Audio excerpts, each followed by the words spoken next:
Satreskrim Polresta Malang Kota berhasil menangkap 14 pemuda yang terlibat pengeroyokan di Kota Malang.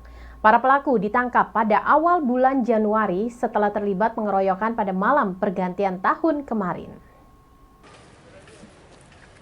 Inilah 14 pemuda pelaku pengeroyokan yang berhasil ditangkap oleh Satreskrim Polresta Malang Kota pada Sabtu tanggal 1 Januari lalu. Para pelaku ditangkap di 3 lokasi berbeda, yakni di kawasan Merjosari dan di 2 lokasi di kawasan Jalan Candi Sewu, Kota Malang. Penangkapan belasan pemuda ini menyusul adanya laporan dari korban pengeroyokan disertai pengrusakan rumah kontrakan di kawasan Merjosari, Kota Malang. Polisi kemudian berhasil menangkap 14 pemuda yang terlibat pengeroyokan tersebut. Selain meringkus 14 pelaku, polisi juga menyita sejumlah barang bukti berupa pecahan kaca jendela, genteng hingga batu. Kasus pengeroyokan ini berawal dari kesalahpahaman serta para pelaku sedang mengkonsumsi minuman keras untuk merayakan tahun baru. Usai kejadian pengeroyokan, korban juga melaporkan kejadian yang dialaminya ke Polresta Malang Kota. Akibat perbuatan yang dilakukan, 14 pemuda tersebut akan dijerat pasal 170 KUHP Pidana ayat 1E dan pasal 351 ayat 2 KUHP dengan ancaman maksimal 7 tahun penjara. Kasus pengeroyokan dan 1 kasus penganiayaan yang terjadi tepat pada malam pergantian tahun baru. Jadi pada hari Jumat, hari Sabtu, sudah masuk tanggal 1, jam 00.30, terjadi di 3 lokasi yang berbeda, di mana setelah kejadian kasus 170 pengeroyokan dan penganiayaan, para pelaku diamankan pada jam 5 pagi hari dan jam 9 pagi harinya tanggal 1. Jadi sesaat setelah kejadian, para pelaku langsung diamankan oleh Satreskrim beserta Polsek jajaran dibantu oleh Samapta.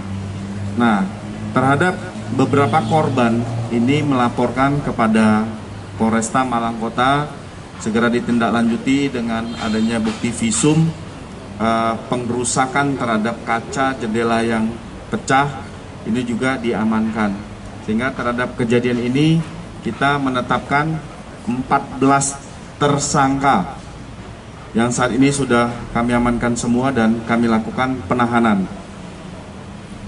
Untuk perkara ini 170 ancaman hukuman 7 tahun penjara dan 351 ayat 2 tahun 6 bulan. Simon Alfredo melaporkan. Status Kota Malang yang naik ke level 2 PPKM, namun Pemkot Malang tetap akan menggelar pembelajaran tatap muka 100%. Kebijakan pembelajaran tatap muka 100% akan dilakukan di sekolah yang sudah siap. Rencana pembelajaran tatap muka di sekolah 100% siswa masuk akan mulai diberlakukan Senin pekan depan. Meski status Kota Malang saat ini naik ke level 2 PPKM, namun pembelajaran tatap muka 100% akan tetap dilaksanakan. Wali Kota Malang Sutiaji mengatakan bahwa orang tua siswa tidak perlu khawatir saat siswa melakukan pembelajaran tatap muka 100%, karena penerapan protokol di sekolah sudah ketat. Sutiaji juga memastikan sekolah yang sudah melakukan pembelajaran tatap muka 50% harus dipastikan lagi kesiapannya. Menurut Sutiaji, secara umum COVID-19 di Kota Malang terkendali. Testing dan tracing juga terus dilakukan saat ada kasus di Kota Malang, termasuk vaksinasi pada anak. Wali Kota menambahkan, pembelajaran tatap muka 100% bisa dilakukan di beberapa sekolah yang sudah siap. Sedangkan untuk sekolah yang belum siap, diharapkan tidak memaksakan diri.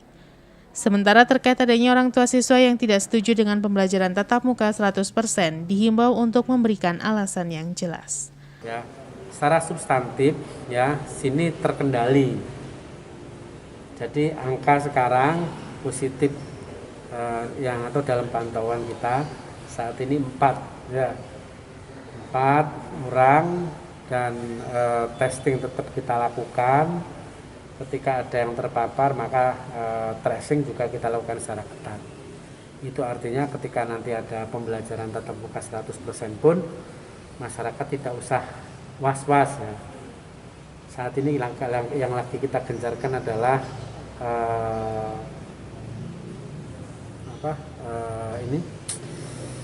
vaksin di anak usia 6 sampai usia 11 tahun. Hari ini ternyata kan kemarin ada informasi juga di Lamongan kan ada yang kena Omikron ya. Masih ditelusuri dan kami pastikan bahwa kapan harus memulai, harus ada kepastian bahwa saya cek semuanya sekolah-sekolah ini yang walaupun kemarin 50% itu mengeterapkan peduli lindunginya gimana dan seterusnya, sehingga jangan ada kekhawatiran atau nanti merusak yang namanya proses belajar mengajar ketika diberlakukan 100%. Itu saya kondisinya nanti saya lihat tidak harus 100% di semua sekolah, saya kira mana yang siap itu kita dulukan.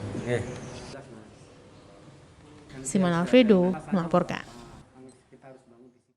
Terima kasih Anda masih setia bersama kami dalam Info 7 Malang Raya. Pedagang Pasar Besar Kota Batu kini sudah mulai beraktivitas di pasar relokasi yang bertempat di Stadion Brantas, Jalan Sultan Agung Sisir, Kota Batu.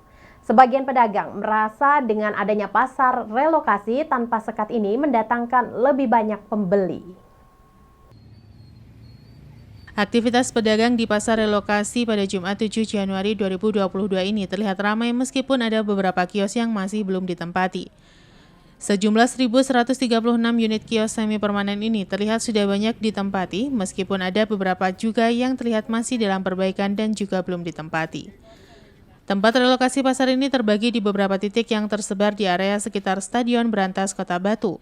Tak hanya di dalam stadion, tempat relokasi yang ditempati para pedagang pasar besar Kota Batu ini terlihat juga di sepanjang Jalan Sultan Agung. Menurut beberapa pedagang pasar besar Kota Batu, dengan adanya relokasi ini, pemerintah tidak lepas tangan begitu saja. Tetap bertanggung jawab memberi tempat bagi pedagang dan juga tetap mendorong laju ekonomi meskipun dalam kondisi pandemi. Banyak pedagang juga merasa senang karena menilai lebih laku dagangannya dengan adanya relokasi ini.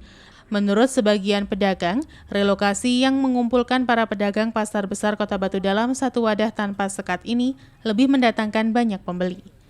Rencananya para pedagang pasar besar Kota Batu akan sementara bertahan di sana selama proses pembangunan pasar besar Kota Batu yang direncanakan rampung selama 16 bulan. Alokasi sekiranya 4 bulanan. 4 bulanan. 4 bulanan tempat iki. Ya, terus pindah mulai hari Rabu. Hari Rabu. Disuruh pindah ke sini. Tapi ya semuanya nggak semuanya pindah ya nunggu itu loh bangun begini, ada yang belum, ada yang sudah. Gitu. Jadi Senin, Selasa pemberitahuan harus pindah, terus ada yang langsung, ada yang nunggu kerjaan kami. Gitu. Kalau aku 3 hari ini masih mulai hari apa?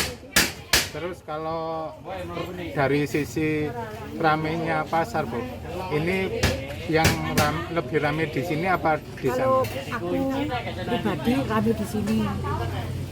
Kalau di sana kan dulunya itu kan kaki 5 sama nyambung, terus dipindah ke stadion kan sayuran bingung, sayuran sendiri toko, jadi yang jualan ya susah, yang toko ya susah. Kalau gini kan semua toko ya, menurut saya ya kalau kurang nerimo ya nggak layak. Kalau aku kalau pribadi ya apa adanya saya syukuri gitu. Dari pemerintah disediain apa aja, Bu? Ini toh, bangunan toh, kios, terus bangun sendiri gitu. Harapannya menurut aku pribadi ya dapat yang layak, yang enak gitu ya. Tempatnya dapat yang lebih layak. Gitu. Kalau Allah yang ngatur. Tim Liputan Batu TV melaporkan.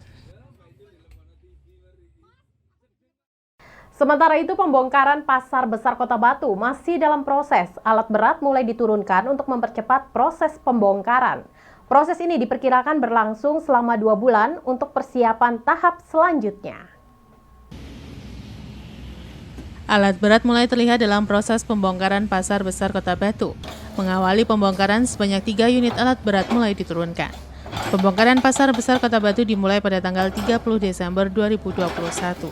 Saat proses pembongkaran pasar besar ini, para pedagang direlokasi ke Stadion Brantas Jalan Sultan Agung, Sisir Kota Batu. Pembongkaran pasar besar ini ditargetkan berlangsung sekitar 2 bulan, dan bangunan pasar sudah rata dengan tanah dan tinggal pembersihan material. Pasar Batu ini sudah berumur 37 tahun dan pembongkaran dimulai di unit 3 dengan membongkar bagian atas, khususnya besi yang ada di bangunan pasar. Pembongkaran pasar ini menurunkan 35 pekerja dengan alat berat dan juga las pemotong besi. Di lokasi terlihat proses pengangkutan besi dan material lainnya, serta rolling door atau pintu gulung yang sudah dikumpulkan dan menjadi hak milik pemenang lelang pembongkaran. Diperkirakan dalam 1-2 bulan ke depan, bangunan pasar sudah rata dengan tanah dan bersih untuk persiapan tahap selanjutnya. Mulai tanggal 30 kemarin. Di sini kira-kira sekitar 2 bulan pembongkaran. Iya. Mau dibangun pasar lagi cuman bertingkat, Pak. Mulai dari sebelah sini. Dibangun lagi, direnovasi terus ditingkat gitu, Pak. Iya.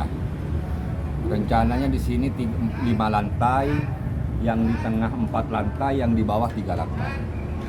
Kalau saya sebetulnya sama proyek itu dikasih jangka sampai tanggal 25, Pak. 25 bulan.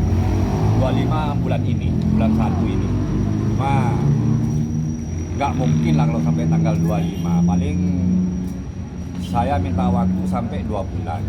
Tapi proyek itu minta dikosongkan yang di sini dulu. Itu 2 bulan itu pembongkarannya saja apa? Pembongkaran aja. Pembongkaran. Iya. Sampai hari ini aman, terkendali, nggak ada masalah, Pak. Tim Liputan Batu TV melaporkan. Terima kasih Anda masih setia bersama kami dalam Info 7 Malang Raya. Jembatan penyeberangan yang menghubungkan wilayah Lodoro, Kelurahan Kebun Sari dengan Kelurahan Bumi Ayu yang sempat ditutup karena adanya renovasi, akhirnya kembali dibuka dan dilewati oleh kendaraan. Warga yang melintas mengaku senang dan tidak merasa was-was setelah adanya perbaikan.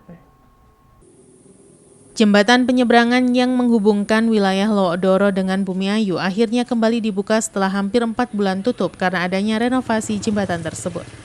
Dibukanya jembatan Lodoro saat ini hanya bisa dilintasi kendaraan roda 2, sedangkan kendaraan roda 4 yang sebelumnya bisa melintas tidak bisa melintas.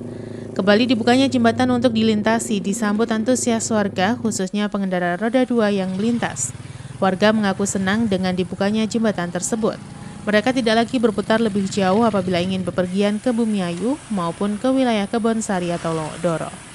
Warga juga mengaku melintas di atas jembatan setelah direnovasi sangat nyaman dan tidak merasa was-was. Dibanding sebelum direnovasi, pengendara yang melintas merasa khawatir karena sebagian bantalan kayu jembatan sudah lapuk. Sering melintas di sini, Mas? Sering. Ya. Mas, mungkin tanggapannya sebagai warga setelah jembatan diperbaiki ini gimana? Ya, ada perubahan lah. Enggak. Soalnya kalau gini enggak ada yang jatuh. Soalnya sering dulu waktu ada rel, ada lubang sering jatuh waktu hujan. Kalau gini alhamdulillah sudah baik. Terus enggak merasa takut melintas di atas jembatan yang kondisinya sudah diperbaiki seperti ini? Alhamdulillah enggak. Warga berharap pemerintah Kota Malang terus melakukan perbaikan jembatan penyeberangan sehingga memberikan kenyamanan bagi pengendara yang melintas dan akses menjadi lancar. Jembatan Loaru merupakan salah satu jalur alternatif yang mengurai kemacetan di Jalan Raya Gadang. Alhamdulillah sangat baik dan sangat membantu. Soalnya selama ini jalan yang semenjak diperbaiki semua lewat Pasar Gadang itu macet. Dan sekarang semenjak sudah dibuka ini sudah mulai lancar lagi dan sudah banyak yang lewat. Ya, kalau melintas di atas jembatan dari sebelum diperbaiki sama sesudah diperbaiki perbedaannya gimana, Mas? Wah, jauh banget. Lebih nyaman yang sekarang, dan kalau yang dulu kalau orang nggak pernah lewat sini pasti ngeri dengan kondisi yang seperti kemarin. Ya, Mas, harapannya dengan perbaikan jembatan yang terus dilakukan oleh Pemkot Malang sendiri gimana, Mas? Alhamdulillah sangat baik Pak. Sangat membantu orang yang lewat tiap hari berangkat kerja, pulang kerja, sangat membantu. Simon Alfredo melaporkan.